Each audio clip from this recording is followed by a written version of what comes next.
तो चलिए आज की क्लास से शुरुआत करते हैं। लेसन न्यूज़ में आप सभी का स्वागत है। आज हम देखेंगे 22 दिसंबर से 30 दिसंबर तक 2023 तक जितने भी प्लेसन न्यूज़ रहेंगे उनको देखेंगे और कुछ और नई बातें करेंगे। जैसे साल तो ख़त्म होने वाले हैं, तो क्या अभी तक आपने यूपीएससी को समझा या यूपीपीसीएस को समझा? इस पर थोड़ी बात करेंगे। थोड़ी समझने की ज़रूरत है कि जैसे कोई नया स्टूडेंट आता है, तो किसी नए शहर में आता है, तो फिर क्या करता है, वो सीनियर होते हैं, कुछ ज्ञानी बाबा उसको मिल जाते हैं। जहाँ तक प्लेस इन न्यूज़ यानी वर्ल्ड ज्योग्राफी की बात है, मैप की बात है, उसके बारे में हम बात करेंगे और ये बातें सभी पर लागू होती है। तो क्या सोचता है कि पूछता है, ज्ञानी बाबा से पूछता है कि भैया हम कि मैप को कहाँ से पढ़ें, क्वेश्चंस कहाँ से आते हैं? ज्ञानी बाबा जवाब देते हैं और ज्ञानी बाबा खुद को नहीं पता कि वो जब पूछा जाता है उनसे, तो वो चाय पे चर्चा करते हुए बोलते हैं कि अबे इज्जत की बात है, मैंने तो ये बुक पढ़ी ही नहीं कभी पूरी। लेकिन सब लोग बोलते हैं ये बुक ज़रूरी है, तो मैं इसी को बताऊँगा। यानी कुछ फ़ेमस बुक का नाम बता देंगे, स्टूडेंट एटलस के बारे में बता देंगे और बोलेंगे यही बार-बार देखो, जितनी नदी, पहाड़, लेक्स हैं, राजधानी है, सब जो है रट डालो। ठीक है? ये तो बात हो गई ज्ञानी बाबा की या सीनियर की, जो नए स्टूडेंट आते हैं। दूसरा क्या होता है, नए स्टूडेंट में जब कोचिंग में जाते हैं तो क्या होता है, वो यही सवाल सर से पूछते हैं, तो सर क्या जवाब देते हैं? सर बोलते हैं मेरा नोट्स काफ़ी है। यानी जो मैंने बना दिया वो पत्थर की लकीर है, उससे ज़्यादा क्वेश्चन नहीं पूछे जाएँगे और ये मेरे प्रिंटेड नोट्स हैं, जितने भी फ़ेमस बुक्स हैं, वहाँ से जितने महत्वपूर्ण टॉपिक्स निकाले गए हैं, ये सब जो है इसी में से आएँगे। और ऐसा इसलिए भी कई सर बोलते हैं कि ये सोचकर कि इसके इसी बहाने मेरा धंधा चल जाएगा। और तीसरा और जवाब देते हैं कि न्यूज़पेपर देखते रहिए। चौथा जवाब ये भी देते हैं कई लोग, पीवाईक्यू देखिए। लेकिन वो ये भूल जाते हैं कि पीवाईक्यू को अपडेट करना पड़ता है, उसपे बार-बार चर्चा भी करनी पड़ती है, वो एटलस मैप के बारे में बता देते हैं। ठीक है? उसके बाद बच्चा क्या सोचता है? कहता है कि यूपीएससी, पीसीएस के सभी जो क्वेश्चन्स हैं वो ऑक्सफोर्ड एटलस के बुक से ही आएँगे। इसलिए नदी, राजधानी, शहर सब रट लूँगा क्योंकि सभी बच्चे यही पढ़ रहे हैं। अब यूपीएससी का पेपर बनाने वाला क्या सोचता है? वो सोचता है कि मेरे पास इतना टाइम नहीं है, मुझे सिलेबस पता है, मैं न्यूज़ अपडेट देख रहा हूँ क्योंकि सिलेबस में दिया गया है current events of national and international importance. तो वो तो एटलस से मिलेगा नहीं। ठीक है? एग्ज़ाम आता है तो वर्ल्ड ज्योग्राफी का पूरा सेक्शन वाइज़ अफ्रीका को रटते हैं, यूरोप को रटते हैं। भाई तुम्हें टाइम बचाना है, एग्ज़ाम को पास करना है, तुम्हें कौन-सा टीचर बनना है, ठीक है? तो तुम्हें एग्ज़ाम पास करना है तो यूपीएससी के सिलेबस में लिखा है current events of national and international news, ठीक है? तो न्यूज़पेपर पढ़ो। अब उसमें न्यूज़पेपर में कैसे पढ़ना है? मेरा मानना क्या है? मेरा तो सीधा मानना है कि हमेशा जो है यूपीएससी आपको नहीं समझेगी। आप स्टूडेंट एटलस पढ़ रहे हैं कि ट्रेडिशनल बुक पढ़ रहे हैं, वो ये सब जान रहा है। यानी वो आपको नहीं समझेगा, आपको यूपीएससी का समझना पड़ेगा।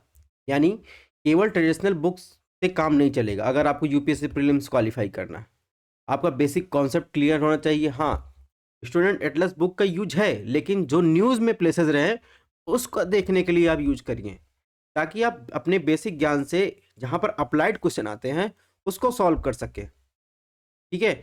और यूपीएससी के पेपर में ज़्यादा आपको दिमाग नहीं लगाना, अगर ज़्यादा आपने दिमाग लगाया, तो वो प्रश्न गलत होना तय है।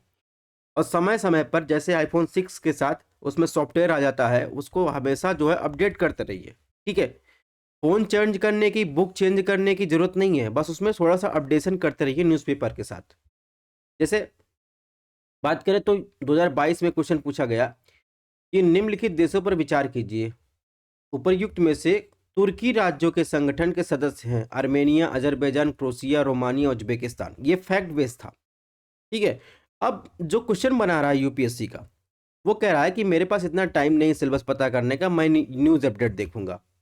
उसने न्यूज़ अपडेट देखा कि अभी हाल ही में जो है 2022 में सम्मेलन हुआ है, ठीक है? और ये जो तुर्की काउंसिल है, इसमें देखेंगे तो तुर्की भाषी राज्य है, यानी स्टेट हैं, जिसमें आप देखेंगे कजाकिस्तान, किर्गिस्तान, उज़्बेकिस्तान, ठीक है? अज़रबैजान, टर्की, ठीक है? ये सब हैं, ठीक है? उन उसने उठा के क्वेश्चन यहीं से पूछ लिया। अब इसमें देखिए आर्मेनिया, क्रोएशिया तो है नहीं, अज़रबैजान, तो उज़्बेकिस्तान है, तो इसमें ऑप्शन सी सही हो जाएगा। अब इसमें और क्या ध्यान रखना है, जैसे अब कभी-कभी पूछ लेता है, किर्गिस्तान की राजधानी पूछ लेता है, ठीक है, कजाकिस्तान की राजधानी अस्थाना, किर्गिस्तान की बिश्केक, उज़्बेकिस्तान की ताशकंद, अज़रबैजान बाकू, टर्की की राजधानी अंकारा। बस इतना ही ऐसे क्वेश्चन पूछता है। इसके अलावा बहुत ज़्यादा न्यूज में रहता है, तो जैसे कैस्पियन सी से लगे हुए कौन कौन से स्टेट हैं, जैसे आप बात करें कैस्पियन सी से ईरान लगा हुआ है, इधर आ जाएंगे अजरबैजान, रसिया लगा हुआ है, कजाकिस्तान, उज्बेकिस्तान नहीं लगता सीमा, तुर्कमेनिस्तान। ऐसे ब्लैक सी से लगा हुआ कंट्री पूछ लेगा, ठीक है, मेडिटेरियन सी से। ये कुछ बहुत फेवरेट टॉपिक है यूपीएससी के, इनसे लगे हुए राज्य, ठीक है। ऐसे ही देखेंगे तो 2014 में क्वेश्चन पूछा गया इंडियन से था, इसमें भी यूपीएससी ने कहा कि मेरे पास इतना टाइम नहीं है, मैं न्यूज़ अपडेट देखूंगा, तो वो भी न्यूज़पेपर से। उसने इसमें पूछा, बेसिक चीज पूछा, किन में प्रवाल भित्तियां हैं निम्नलिखित में, अंडमान निकोबार, कच्छ की खाड़ी, मन्नार की खाड़ी, सुंदरबन। तो आप अगर देखा होगा तो जो कोरल रीफ्स पाई जाएंगी वो आप देखेंगे सुंदरबन में नहीं, सुंदरबन क्या है, मैंग्रोव एरिया है, ठीक है। तो सुंदरबन इसमें एलिमिनेट कर दीजिए, 1 2 3, ठीक है, यानी ऑप्शन ए सही है। इसके अलावा अगर मैंग्रोव का डाटा देखेंगे तो मैंग्रोव का ये एरिया है, ठीक है, मैंग्रोव वन का। अब मैंग्रोव में देखिए क्रोनोलॉजी आपको याद रखनी, जैसे वेस्ट बंगाल, गुजरात, अंडमान निकोबार, आंध्र प्रदेश, महाराष्ट्र, ठीक है। तो ये मैंग्रोव की क्रोनोलॉजी हो गई। अब क्या किया यूपीएससी ने, क्या किया 2022 से उसने क्या कहा कि मेरे पास तो एक तो इतना टाइम नहीं है कि मैं मुझे सिलेबस पता रहे, और मैं न्यूज़ अपडेट देखूंगा, ठीक है, और मैं 2022 से ही यूपीएससी के प्रश्न पूछने के तरीके में थोड़ा बदलाव करूंगा, खासकर ऑप्शन में। कोचिंग माफिया वालों ने नाक में दम कर दिया है, बच्चों को ट्रिक बताकर कोचिंग माफिया का कुछ करना पड़ेगा। तो उसने क्या किया, 2022 से ही कुछ क्वेश्चंस में ऑप्शन पूछने का तरीका चेंज किया, ठीक है। समझते चलिएगा यूपीएससी कैसे खेल खेल रहा है। 2022 से उसने ऑप्शन पूछने का तरीका चेंज किया। अब इसमें देश दे दिया, हाल में समाचार में होने वाले महत्वपूर्ण कार्ड दे दिए, चाड, गिनी, लेबनान, ट्यूनिसिया। इसमें चाड को मिलान किया, चीन द्वारा अस्थायी सैन्य बेस की स्थापना। देखिए चाड में तो नहीं किया जा रहा है, सैन्य की बेस की स्थापना आप देखेंगे गिनी में ये किया जा रहा है, ठीक है। यानी इसमें देखेंगे, इसमें देखिए एलिमिनेशन मेथड से आपको नहीं कर पाएंगे इसमें, लेकिन वैसे देखेंगे 2 3 4 सही है, यानी इसमें केवल 3 युग्म सही है, ठीक है। तो ये पूछने का थोड़ा तरीका चेंज किया। अब 2023 आता है, 2023 में फिर यही बात बोलता है यूपीएससी, मेरे पास इतना टाइम नहीं, मुझे सिलेबस नहीं पता, और मैंने जो बोला था प्रीलिम्स 2022 में वो इस बार लागू कर रहा हूँ, मेरी गलती, मुझे गलती मत देना, मैंने पहले ही आगाह कर दिया था, तुम लोग नहीं सुधरे, इसमें मेरी क्या गलती है, ठीक है। अब नई नई व्याख्या कोचिंग माफिया वाले करने लगे। अब देखिए कैसे क्वेश्चन पूछा, ठीक है, अप्लाइड क्वेश्चन पूछ लिया 2023 में। अब ये भी न्यूज में था कि इसमें पूछा है, भारत में कोयला आधारित ताप विद्युत संयंत्रों के संदर्भ निम्नलिखित कथनों पर विचार कीजिए। ऑप्शन 1, इनमें से कोई भी समुद्री जल का उपयोग नहीं करते। ऑप्शन 2, इनमें से कोई भी पानी की कमी जल संकट वाले जिले स्थापित नहीं है। ऑप्शन 3, इनमें से कोई भी निजी स्वामित्व का नहीं है। तो आप देखेंगे इसमें तीनों ही गलत है, यानी नॉन ऑफ दी अबव, ठीक है, यानी तीनों ही नहीं सही है। अब देखिए कोई भी पावर प्लांट हो, चाहे न्यूक्लियर, थर्मल, कोई भी पावर प्लांट हो, उसको ठंडा करने के लिए जल की जरूरत पड़ेगी, ठीक है। और कई सारे पावर प्लांट है वो समुद्र किनारे स्थित है, यानी समुद्री जल का उपयोग करते हैं। इसके अलावा देखेंगे इसमें पूछा है, इनमें कोई भी यानी जल की कमी वाले क्षेत्र में स्थित नहीं है। एक था मुद्रा थर्मल पावर स्टेशन गुजरात में, ये न्यूज में था, और इसी से 2 क्वेश्चन उठा के पूछ लिया है, ठीक है, मुद्रा, ठीक है। तो इस प्रकार ये भी गलत हो जाएगा। और देखेंगे अडानी के कई सारे जो है थर्मल पावर प्लांट जो बिजली उत्पन्न करते हैं वो प्राइवेट सेक्टर में है, ठीक है। अब 2023 में एक देखिए पारा प्रदूषण से पूछा, इसने पूछा सोने के खनन गतिविधि दुनिया में पारा प्रदूषण का एक स्रोत है। कोयला आधारित थर्मल पावर प्लांट से पारा प्रदूषण का कारण बनते हैं। ऑप्शन 3, इस पारे के संपर्क में कोई गैस सुरक्षित स्तर नहीं है। तो आप देखेंगे तीनों देखेंगे, ये तीनों बातें जो है सही कर रहा है, यानी तीनों ऑप्शन सही है, ठीक है। यानी आप देखेंगे थर्मल प्लांट, कोयले के थर्मल प्लांट से नाइट्रस ऑक्साइड, सल्फर डाइऑक्साइड, ठीक है, फ्लाई एश की बात करें, पीएम पार्टिकल की बात करेंगे, पारा, ये सब निकलता है। सोने के खनन से, खाने से पारा निकलता है, ठीक है। तो इसमें तीनों सही है। अब देखिए एक क्वेश्चन और पूछा मुद्रा पोर्ट से, देखिए आप मुद्रा पोर्ट से कितने क्वेश्चन पूछा। एक तो पहले पूछा इसमें से कोई भी पानी की कमी से वाले जिले में स्थापित नहीं किया गया है। 2023 में पूछा गया, सॉरी, 2023 में पोर्ट और जिसका किस रूप में विख्यात है, इसमें क्वेश्चन पूछा गया। कामराज पोर्ट भारत में एक कंपनी के रूप में पंजीकृत सबसे पहला प्रमुख पत्तन है। मुद्रा पोर्ट भारत में निजी स्वामित्व वाला सबसे बड़ा पत्तन है। विशाखापट्टनम पोर्ट भारत का सबसे बड़ा कंटेनर पोर्ट है। अब देखिए मुद्रा पोर्ट की बात करें, अभी मैंने बताया मुद्रा पोर्ट देखेंगे तो ये सारे मुद्रा पोर्ट गुजरात हुआ, तिरोदा महाराष्ट्र हुआ, ये सब क्या कौन ओन करता है, अडानी करता है, ठीक है। तो मुद्रा पोर्ट भारत का निजी स्वामित्व वाला सबसे बड़ा पत्तन, ये बात सही है।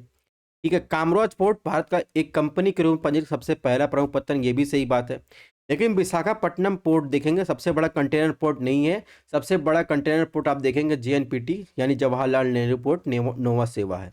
यानी 1 और 2 इसमें सही हो जाएगा। कहने का मतलब आप देख रहे हैं एक ही न्यूज़ से उसने जो है कितने क्वेश्चन बनाए हैं। ठीक है। अब यहाँ पोर्ट के बारे में दिया गया है। ठीक है। अब करंट इन न्यूज़ में जो प्लेसेस इन न्यूज़ हैं उसके डिस्कस करते हैं। उसके पहले अगर आपको क्लासेस PDF चाहिए तो आप हमारा टेलीग्राम चैनल फॉलो कर सकते हैं, StudyINS नाम से है। व्हाट्सअप पेज भी ज्वाइन कर सकते हैं, ये भी StudyINS नाम से है। ठीक है। चैनल को सब्सक्राइब कर सकते हैं। तो पहला न्यूज़ की बात करते हैं। प्लेसेस इन न्यूज़ में पहला था कुरली आइलैंड, न्यूज़ में था। क्यों? क्योंकि कुरिल आइलैंड में देखेंगे वहाँ पर भूकंप आया। ठीक है, इसलिए न्यूज़ में था। कुरिल आइलैंड की बात करें, आप देखेंगे छोटे छोटे ये आइलैंड है, ये कुरिल आइलैंड है। जो आप देखेंगे कमचटका प्रायद्वीप जो रूस का भाग है और होकाइडो जापान के बीच ये फैला हुआ है। ठीक है। इसके अलावा देखेंगे ओखोटक सागर और प्रशांत सागर को ये अलग करता है कुरिल आइलैंड। ठीक है। और देखेंगे ये कुर्ली आइलैंड के बीच देखेंगे तो रशिया और जापान के बीच ये डिस्प्यूटेड एरिया है। ठीक है। अब इसमें और क्या ध्यान रखना है आपको, जैसे यहाँ पर देखेंगे कुरिल आइलैंड हो गए ये सब। इसके बाद देखिए जापान का जो है नॉर्थ से साउथ क्रम, होकाइडो, होन्शु, शिकोकू, क्यूशु।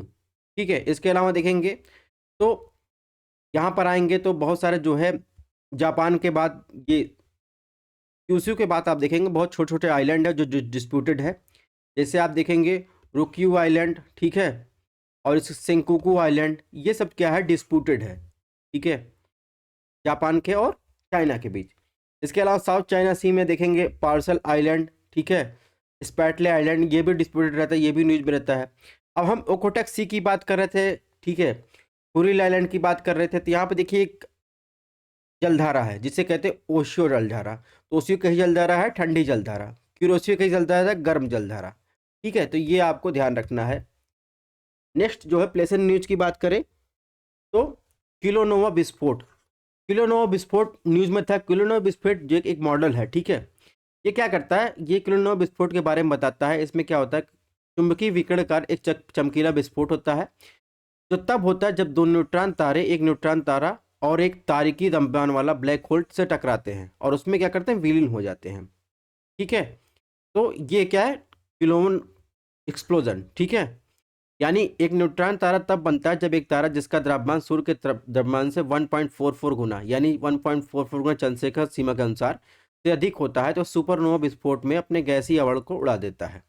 ठीक है, अब ये तो बात हो गई एक्सप्लोजन की। अब बात करें चंद्रशेखर लिमिट क्या होती है, तो किसी स्थिर सफेद बौने तारे को अधिकतम द्रव्यमान क्या कहते हैं, चंद्रशेखर सीमा कहते हैं। आपको ये पता है कि तारे जो है मर जाते हैं, ठीक है, जब उसमें हाइड्रोजन खत्म हो जाता है यानी उसके मूल में परमाणु संलयन क्रियाएं रुक जाती हैं तो अस्थिर हो जाती हैं और ढह जाती हैं। ये पहली बार बताया था चंद्रशेखर ने, जो एक खगोलविद थे। ठीक है, नेक्स्ट प्लेसिंग न्यूज की बात करें तो देखेंगे पंगोलखा वन्यजीव अभ्यारण्य न्यूज में था। वहाँ पर हाल ही में जो है टाइगर, बंगाल टाइगर देखा गया और आप देखेंगे इसकी लोकेशन कहाँ है, सिक्किम में है। ठीक है, आप देखेंगे हिमालय पर्वत में ये पंगोलखा श्रृंखला स्थित है और देखेंगे ये बंगाल टाइगर IUCN के लुप्तप्राय साइट में रजिस्टर्ड है। और इसके अलावा ये श्रेणी देखेंगे तो भूटान, सिक्किम को भूटान से अलग करती है। इसमें देखेंगे तो नोरावली नेशनल पार्क पश्चिम बंगाल और इसे भूटान में तोरसा स्टेट रिजर्व से जोड़ता है। इसके अलावा आपको ध्यान रखना है इसमें कौन कौन से प्रकार के वन पाए जाते हैं, इससे क्वेश्चन पूछे गए हैं UPSC में। उपोष्णकटिबंधीय देवदार वन, उपोष्णकटिबंधीय ब्रैडली फील्ड वन, अल्पाइन। ठीक है, इसके अलावा इसमें कौन कौन से जंतु पाए जाते हैं, ब्राउन डीपर, लाल पांडा, हिम तेंदुआ। ठीक है, और आप देखेंगे जो ये वाइल्ड लाइफ सेंचुरी है वो चूखा रिवर के पास स्थित है। इसके अलावा एक नेशनल पार्क न्यूज में था, ठीक है, पश्चिम बंगाल में न्योरा वैली नेशनल पार्क। ठीक है, यहाँ पर भी एक रॉयल बंगाल टाइगर देखा गया है और इससे ये पता चला है कि समुद्र तल से आप देखेंगे 10,509 फीट की ऊंचाई पर बड़ी बिल्लियों की मौजूदगी दिखाई दी है। तो आप देखेंगे नोरा वैली राष्ट्रीय उद्यान देखेंगे तो ये पूर्वी हिमालय में स्थित एक बायोडायवर्सिटी हॉटस्पॉट में स्थित स्थान है। ठीक है, जो सिक्किम देखेंगे पंगोला वन्यजीव अभयारण्य और तुरसा स्टेट रिजर्व भूटान को जोड़ता है। ठीक है, इसमें लाल पांडा, हिमालय तार, हिमालय काला भारू वगैरह पाए जाते हैं। ठीक है, अब इसमें जो वन के प्रकार की बात करें, इसमें देखिए कैसे कैसे वन पाए जाते हैं। क्वेश्चन यहाँ से ही पूछा जाता है कि आप देखेंगे इसमें उष्णकटिबंधीय मिश्रित ब्रॉडलीफ वन, ठीक है, शीतोष्ण वन, उसके अलावा मिश्रित, इसके अलावा क्या पाया, रोडोडेंड्रॉन वन पाए जाते हैं। रोडोडेंड्रॉन भी न्यूज में था क्योंकि भारतीय वनस्पति सर्वेक्षण ने जो है एक रिपोर्ट प्रकाशित की थी जिसमें बताया कि रोडोडेंड्रॉन की 45 टेक्सा जीव वैज्ञानिक वर्गीकरण को सूचीबद्ध किया गया है। इसमें आप देखेंगे मुख्य रूप से एशिया, ये जो वृक्ष है यानी फूल है, ये उत्तरी अमेरिका, यूरोप के समशीतोष्ण क्षेत्रों के साथ साथ दक्षिण पूर्व एशिया, उत्तरी ऑस्ट्रेलिया के उष्णकटिबंधीय क्षेत्र में पाए जाते हैं। ठीक है, ये जो वृक्ष है ये सदाबहार और पर्णपाती झाड़ियों और छोटे पत्ते होते हैं जिनका तना चौड़ा और पत्ते सख्त होते हैं। ठीक है, इसके अलावा रोडोडेंड्रॉन की बात करें तो गुलाबी रोडोडेंड्रॉन देखेंगे हिमाचल प्रदेश का राज्य फूल है, जबकि रोडोडेंड्रॉन आर्बोरम जो है नागालैंड का राज्य फूल है। उत्तराखंड में आधिकारिक वृक्ष के रूप में इसे मान्यता दी गई है। ठीक है, अब रिपोर्ट की कुछ विशेषताएं बताएं तो इसमें बताया गया है कि रिपोर्ट में पता चला है कि भारत के सभी रोडोडेंड्रॉन प्रकारों में से 1/3 लगभग 34% से अधिक दार्जिलिंग, सिक्किम, हिमालय में पाए जाते हैं। ठीक है, इसके अलावा देखेंगे भारत में रोडोडेंड्रॉन की 132 टैक्सा प्रजातियां पाई जाती हैं, इसमें 80 प्रजातियां, 25 उप प्रजातियां, 27 किस्में पाई जाती हैं। ये 45 जो टैक्सा है 5 मानवीय दबाव के कारण, क्लाइमेट चेंज के कारण जो है उच्च जोखिम का सामना कर रही, इसलिए जो है न्यूज में थी। इसके अलावा रोडोडेंड्रॉन को जो है क्लाइमेट चेंज है तो एक इंडिकेशन स्पीसीज के रूप में जाना जाता है। ठीक है, अब चलिए क्वेश्चन सॉल्व कीजिए। क्वेश्चन पूछा गया थोड़ा इसी से मिलता जुलता है, निम्नलिखित राज्यों में किसकी जलवायु परिस्थितियां न्यूनतम उत्पादन लागत पर विभिन्न प्रकार के ऑर्किड यानी ऑर्चिड खेती के लिए सबसे उपयुक्त है। निम्नलिखित में निर्यात करने के लिए उद्योग विकसित कर सकता है कौन सा राज्य? आंध्र प्रदेश, अरुणाचल प्रदेश, मध्य प्रदेश, उत्तर प्रदेश। तो आप देखिए 2011 में क्वेश्चन पूछा गया, तो ऐसे भी क्वेश्चन पूछे जाते हैं। तो इसका नाम अरुणाचल प्रदेश है। अरुणाचल प्रदेश को जो है ऑर्चिड की राजधानी भी कहते हैं। ठीक है, ऑर्चिड का स्वर्ग भी कहते हैं। पश्चिम बंगाल की बात कर रहे हैं तो देखिए यहाँ पर क्या है, नोहरा वैली नेशनल पार्क जो रेड पांडा के लिए फेमस है। ठीक है, इसके अलावा देखेंगे सिंगलाइला नेशनल पार्क। ठीक है, और पश्चिम बंगाल दार्जिलिंग में कौन सा थे, बक्सर टाइगर रिजर्व, जलद पारा नेशनल पार्क, और ठीक है, तो ये सब नेशनल पार्क स्थित है। इसके अलावा नीचे आ जाएंगे सुंदरबन नेशनल पार्क आपको देखने को मिलेगा। सिक्किम में आप देखेंगे कंचनजंगा नेशनल पार्क आपको मिलेगा, भूटान और सिक्किम की सीमा पर। ठीक है, और ये यूनेस्को का एकमात्र मिक्स्ड हेरिटेज साइट भी है। नेक्स्ट बात करेंगे क्या न्यूज में था, रूस और अमेरिका 2025 तक अंतर्राष्ट्रीय अंतरिक्ष स्टेशन की उड़ानों में शामिल रहना जारी रखने पर सहमत हुए हैं।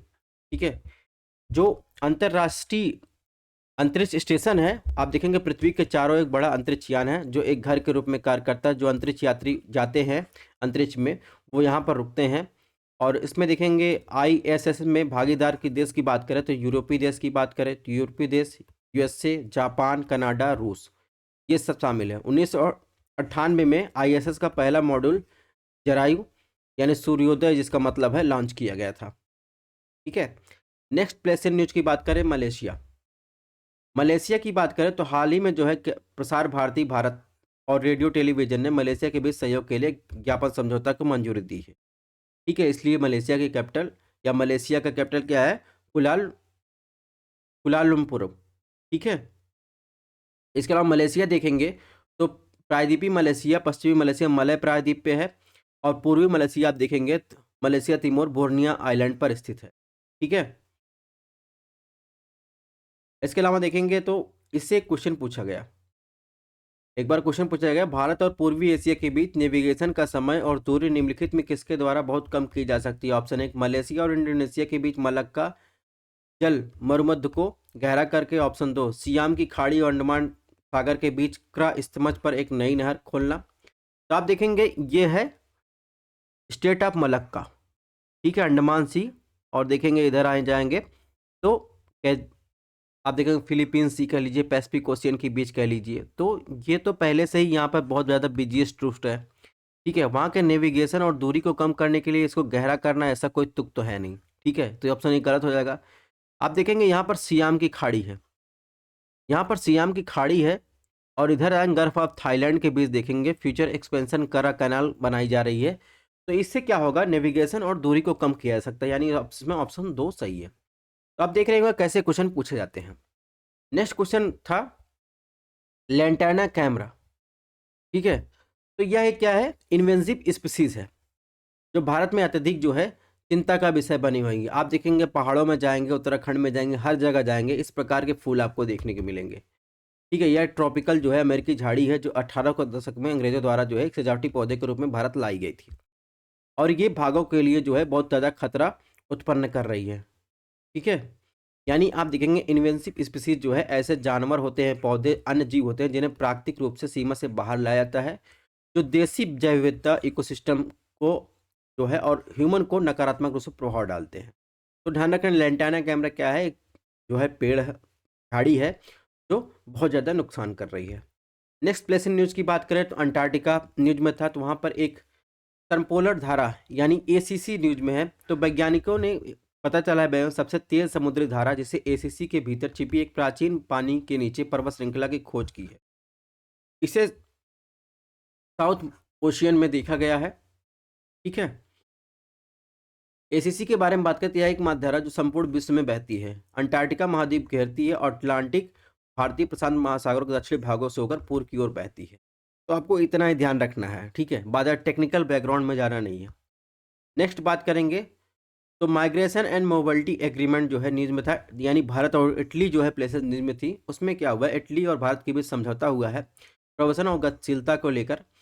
इस समझौते से फायदा ये होगा कि लोगों के बीच संपर्क बढ़ाएंगे, छात्र और कुशल श्रमिक और व्यापारिक लोगों, पेशेवर को जो है आप देखेंगे माइग्रेशन में सुविधा मिलेगी।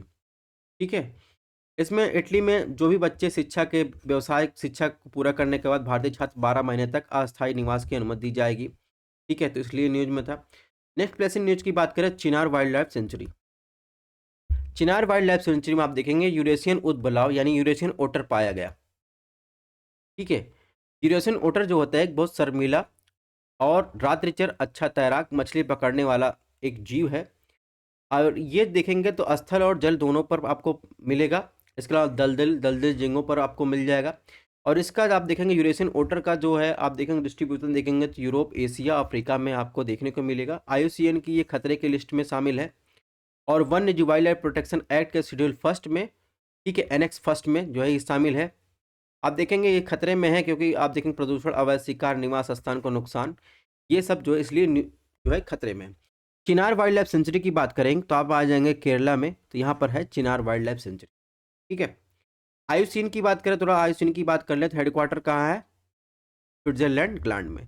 इसकी स्थापना 5 अक्टूबर 1948 की गई थी। इसका काम है पौधों और जानवरों के प्रजातियों के वैश्विक कंजर्वेशन करना। ये रेड लिस्ट जारी करता है। ये यूनाइटेड नेशन का भाग नहीं है बल्कि यूनाइटेड नेशन जनरल असेंबली द्वारा IUCN को पर्यवेक्षक का दर्जा दिया गया है। ठीक है, ये बातें हो गई। अब बात करेंगे इंटरनेशनल कोर्ट ऑफ जस्टिस। ये क्यों न्यूज में था, हाल ही में दक्षिण अफ्रीका ने, यानी ब्रिक्स देशों में जो दक्षिण अफ्रीका है, उसने क्या किया, गाजा में नरसंहार के कृत्यों के अपराध के लिए इसराइल के खिलाफ जो है ICJ में यानी इंटरनेशनल कोर्ट ऑफ जस्टिस में मामला दायर किया। ICJ की उत्पत्ति 1945 में UN चार्टर द्वारा स्थापित किया गया, 1946 में काम करना चालू किया। और यूनाइटेड नेशन का जो 6 प्रमुख अंग है उसमें आप देखेंगे एक क्या है, ICJ भी है, इंटरनेशनल कोर्ट ऑफ जस्टिस है। ठीक है,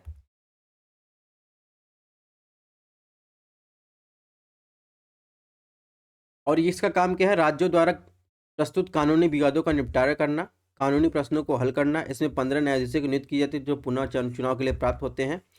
ठीक है, इसके अलावा यूनाइटेड नेशन का सदस्य जो है देख लेते हैं, भारत है। यूनाइटेड नेशन का मुख्यालय कहाँ, न्यूयॉर्क, USA में है। अगर इंटरनेशनल कोर्ट ऑफ जस्टिस का मुख्यालय की बात करें तो इसका मुख्यालय कहाँ है, नीदरलैंड हेग में है। ठीक है, और भारत से संबंधित भारतीय न्यायाधीश की बात करें जो इंटरनेशनल कोर्ट ऑफ जस्टिस में काम कर चुके हैं, तो पहले थे सर बेनेगल नरसिंह राव, नगेंद्र सिंह, रघुनंदन स्वरूप पाठक, जस्टिस दलवीर भंडारी।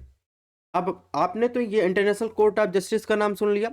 एक होता है अंतर्राष्ट्रीय आपराधिक न्यायालय, ये इससे अलग है।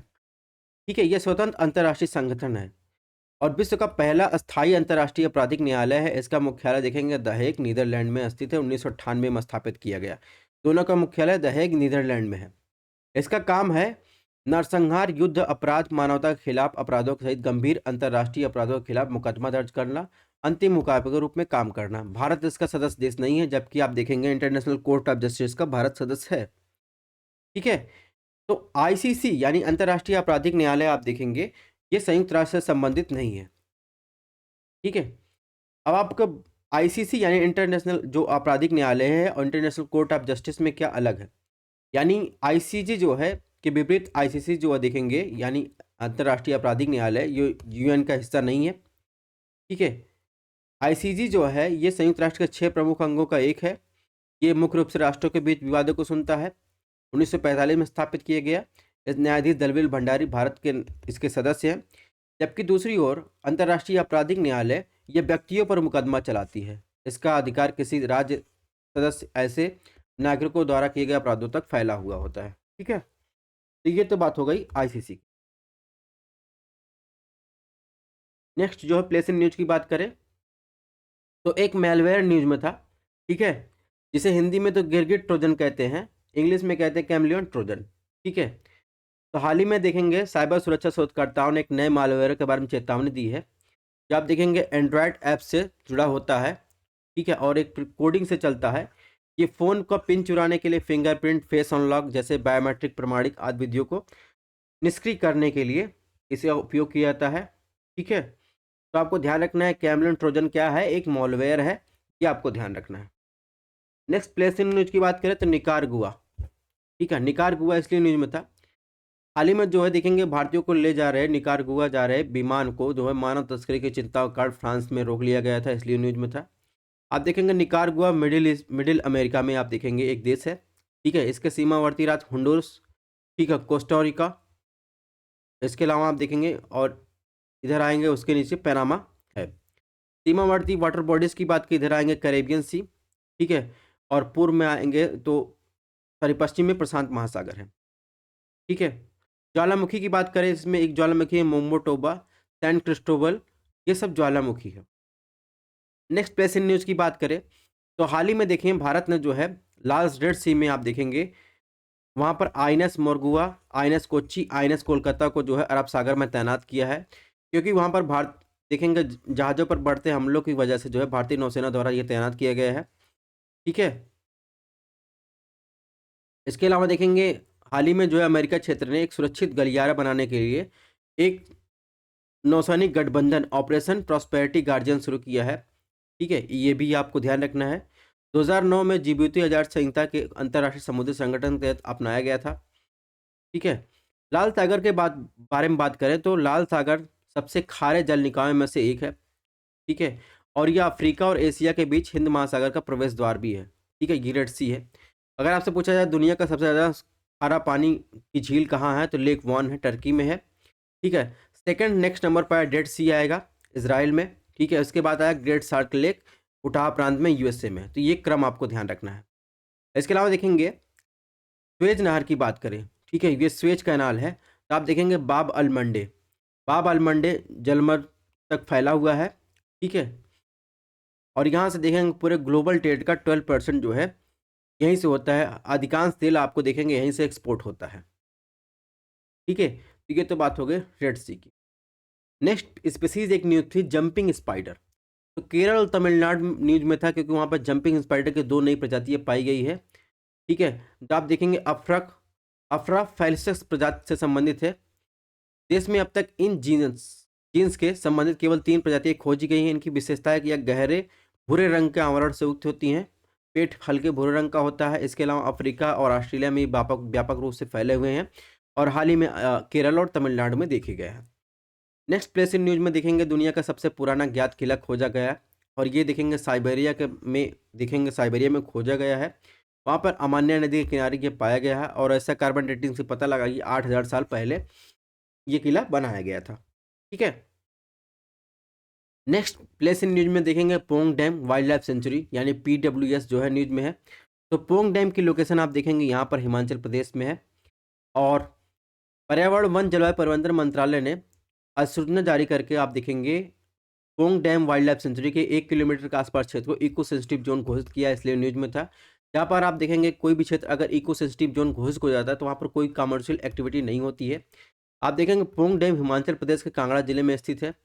पोंग डैम जिसे साहब सागर जलाशय भी कहा जाता है, जो एक मानव निर्मित जलाशय है। ठीक है, 1975 में इसे ब्यास नदी पर बनाया गया था। ठीक है, और 1983 में इसे वाइल्ड लाइफ सेंचुरी भी घोषित किया गया था, और 2002 में इसे रामसर साइट भी घोषित किया गया था। ठीक है, इसके अलावा पोंग वाइल्ड लाइफ सेंचुरी में देखिए, ये एक गिद्ध कैफे बनाया गया है। ठीक है, जहाँ पर मरे हुए जानवरों को डाला जाता है, जहाँ पर गिद्ध इसका कैफे में बैठकर स्वाद लेते हैं। ठीक है, तो ये तो बात हो गई Pong dam wild life century की। ठीक है, और इसके अलावा देखेंगे हिमाचल प्रदेश में आप देखेंगे भाखड़ा डैम भी बनाया गया है सतलज रिवर पर। ठीक है, ये बात हो गई पोंग की। इसके अलावा देखेंगे डेंगू। डेंगू न्यूज में था, तो हाल ही में WHO ने 2023 में 5 मिलियन से अधिक डेंगू संक्रमण और 5,000 मौतों की सूचना दी है। Bharat, Indonesia, Myanmar, Sri Lanka, Thailand दुनिया के 30 सबसे अधिक स्थानिक देशों में शुमार है। डेंगू वायरस देखेंगे एडिज इजिप्ट मच्छर के काटने से होता है। ये एक पैरासाइट्स डिजीज़ है, यानी मच्छर काटता है, उसमें जो है पैरासाइट छोड़ देता है, इसलिए जो है लोग बीमार पड़ जाते हैं। डेंगू इतना फैलने का कारण बताया WHO ने कि एल नीनो की घटना और क्लाइमेट चेंज कारण मच्छरों का जो देखेंगे तो बदलाव आया है। ठीक है, उच्च वर्षा के कारण तापमान में वृद्धि हुई है, इसलिए जो है डेंगू ज़्यादा फैल रहा है, और डेंगू का वर्तमान में कोई उपचार नहीं है। ठीक है, तो आप देखेंगे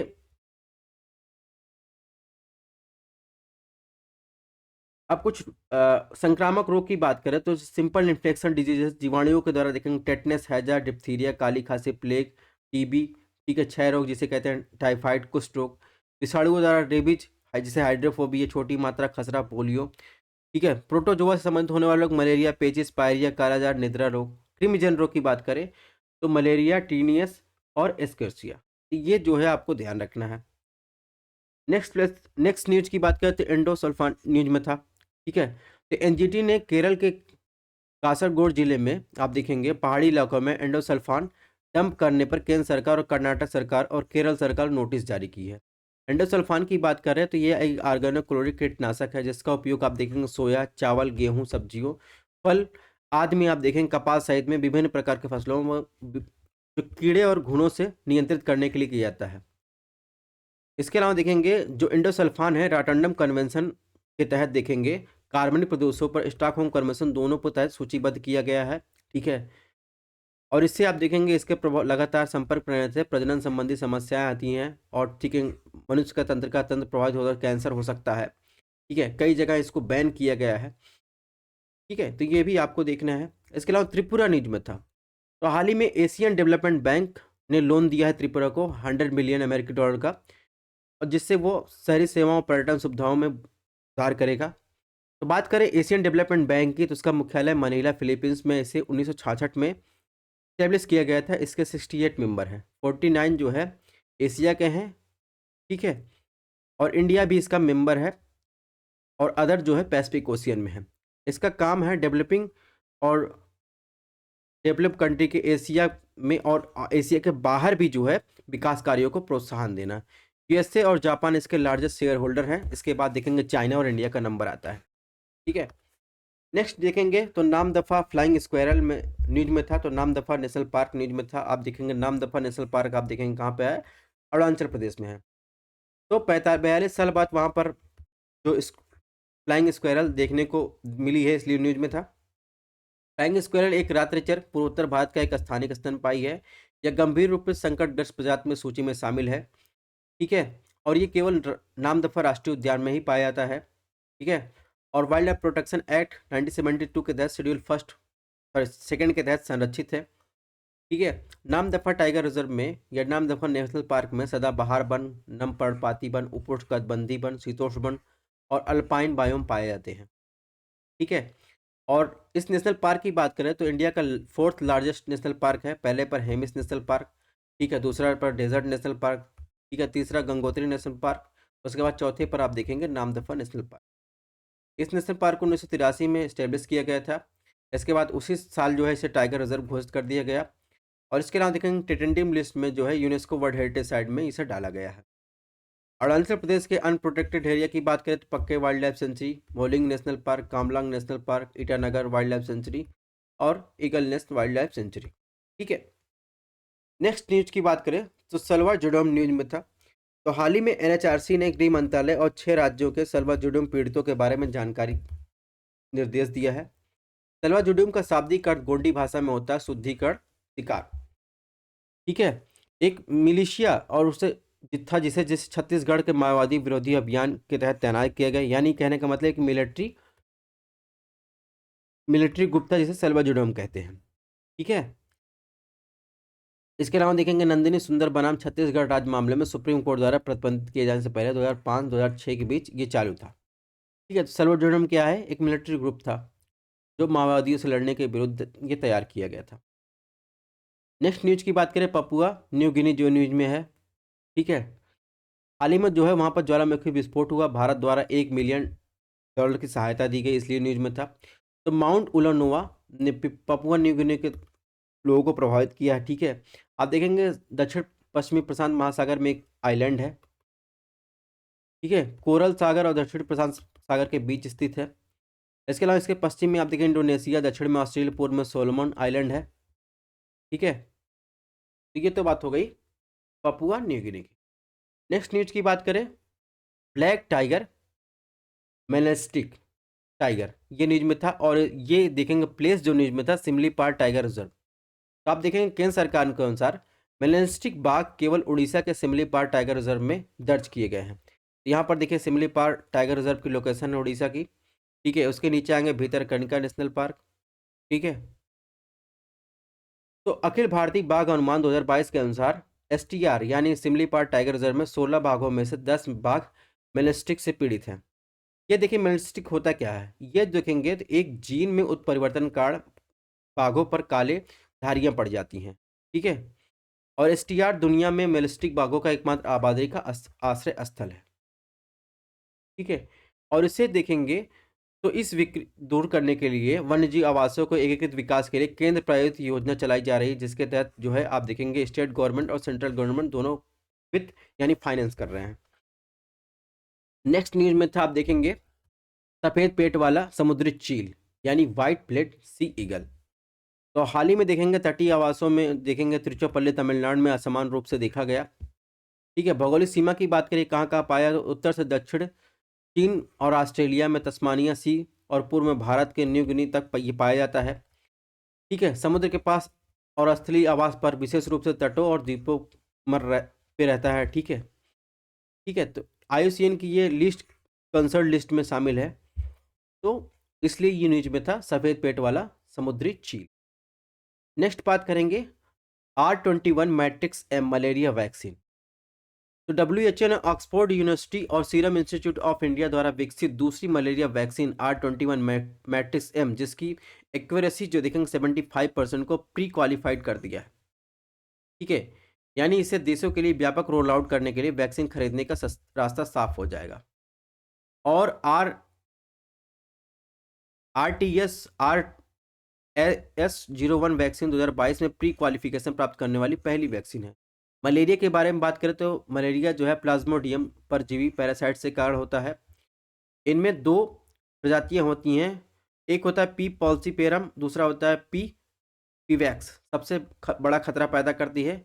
प्लाज्मोडियम परजीवी की बात करें तो संक्रमित मादा एनफ्लूएंजा मच्छर के काटने से होता है। ठीक है। तो मलेरिया की बात कर रहे थे, तो मलेरिया देखें पैरासाइट्स के कारण मच्छर जो है क्या करते हैं, काटने के बाद क्या करते हैं, इंजेक्ट कर देते हैं। ठीक है।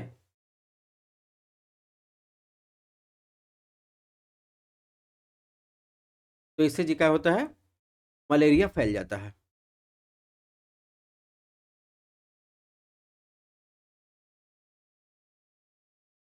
ठीक है।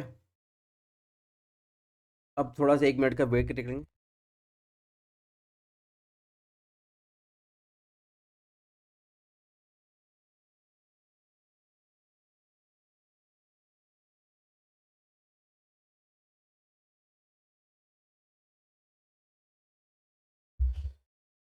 हाँ, तो हमने बताया कि जो मलेरिया है वो प्रोटोजोआ यानी पैरासाइट्स के कारण होता है। ठीक है। इसके अलावा एक कश्मीर न्यूज में था, क्योंकि चिल्लाए कला की वजह से ये न्यूज में था, जिसका अर्थ होता है प्रचंड ठंड। ठीक है। कश्मीर में 40 दिनों की कठोर सर्दी को संदर्भित करता है। 21 दिसंबर से शुरू होकर 31 जनवरी को समाप्त होता है। ठीक है। इस अवधि में बर्फबारी से कश्मीर में जलधारा और नदियों झीलों में आप देखेंगे बर्फ जम जाती है। एक चीज़ थोड़ा करेक्शन कर लीजिएगा, हमने डेंगू बताया था कि पैरासाइट्स है, वो पैरासाइट नहीं, वो वायरस जनित है। ठीक है, वायरस के कारण होता है। ठीक है, उसको करेक्ट कर लीजिएगा। अब नेक्स्ट न्यूज़ की बात करें तो नेक्स्ट न्यूज़ है केम्पा घोड़ा इंटरनेशनल एयरपोर्ट। तो हाल ही में जो यूनेस्को ने 2023 का प्रिक्स वर्ल्ड पुरस्कार जो है बेंगलुरु के कर्नाटक के केम्पेगौड़ा अंतर्राष्ट्रीय हवाई अड्डे को दिया गया है। इसे दुनिया का सबसे खूबसूरत हवाई अड्डे में नामित किया गया है। 2015 से यूनेस्को द्वारा प्रतिवर्ष जो है प्रिक्स वर्ल्ड वास्तुकला पुरस्कार इसे दिया जा रहा है। ठीक है, बात करें यूनेस्को की तो यूनेस्को की एक विशिष्ट एजेंसी है, इसका मुख्यालय पेरिस में है। ठीक है, इसका काम है शिक्षा, विज्ञान और कल्चर के माध्यम से दुनिया में शांति स्थापित करना। ठीक है, इसके अलावा देखेंगे तो कुछ फैक्चुअल इंफॉर्मेशन है। 3 ऐसे देश हैं, ठीक है, जो यूनाइटेड नेशन के सदस्य नहीं है लेकिन यूनेस्को के सदस्य हैं। फिलिस्तीन, ठीक है, कुक आइलैंड, ठीक है, इसके अलावा इसके अलावा 3 ऐसे देश हैं जो आप देखेंगे यूनेस्को के सदस्य नहीं है लेकिन यूनाइटेड नेशन के हैं। ठीक है, लिंचेस्टाइन, और इसके अलावा देखेंगे तो इज़राइल, यूएसए। ठीक है, तो ये तो बात हो गई यूनेस्को की। इसके अलावा भारत में कुछ फैक्चुअल इन्फॉर्मेशन आपको ध्यान रखनी है। टोटल जो वर्ल्ड हेरिटेज साइट कितनी है 42, जिसमें 34 कल्चरल, 7 जगह नेचुरल, 1 जो है मिश्रित स्थल है। ठीक है, इसके अलावा यूनेस्को द्वारा मान्यता प्राप्त 13 जो है अमूर्त संस्कृत विरासत स्थल है, जिसमें लेचस्ता, दुर्गा पूजा, बाकी लिस्ट यहाँ पर दी गई, इसको आपको देख लीजिए। नेक्स्ट प्लेस इन न्यूज़ की बात करें तो इसरो के चंद्रयान 3 के लिए 2023 के लिए लीफ एरिक्सन लूनर पुरस्कार से सम्मानित किया गया है।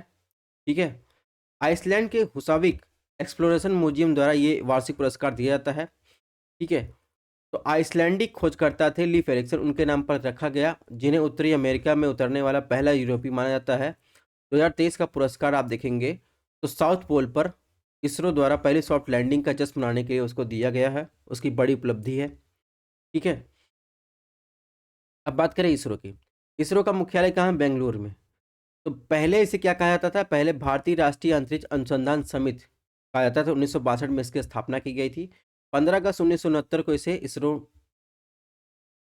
से हटा दिया गया। 1972 में अंतरिक्ष विभाग के अधीन लाया गया। राष्ट्र निर्माण में इसरो की भूमिका की बात करें तो पृथ्वी अवलोकन, मौसम संबंधी उपग्रह प्रणाली में आपदा प्रबंधन आदि में इसने योगदान दिया है। जैसे संचार उपग्रह प्रणाली में इनसैट महत्वपूर्ण योगदान है। नेविगेशन सिस्टम में देखेंगे गगन में महत्वपूर्ण योगदान है। क्षमता निर्माण में आप देखेंगे तो कमर्शलाइजेशन में, सामाजिक एप्लीकेशन में पूरे भारत में 363 अधिक प्रौद्योगिक इन्होंने ट्रांसफर की है टेक्नोलॉजी। ठीक है, अंतरिक्ष विज्ञान उपग्रह अनुसंधान प्रणाली में आप देखेंगे सूर्य को समझने के आदित्य 11 मिशन परियोजना लॉन्च की थी। अंतरिक्ष परिवहन प्रणाली में आप देखेंगे पीएसएलवी, जीएसएलवी पेलोड सिस्टम में आत्मनिर्भर भारत को बनाया है। तो ये थी इसरो की उपलब्धियाँ। ठीक है, तो आज की क्लास यहीं पर समाप्त होती है। हमने पूरा 30 दिसंबर तक आपके प्लेस इन न्यूज़ कवर कर दिए हैं। आई होप क्लासेस पसंद आई हों। क्लासेस पसंद आए चैनल को सब्सक्राइब भी कर सकते हैं। मिलते हैं नेक्स्ट प्लेस इन न्यूज़ के साथ।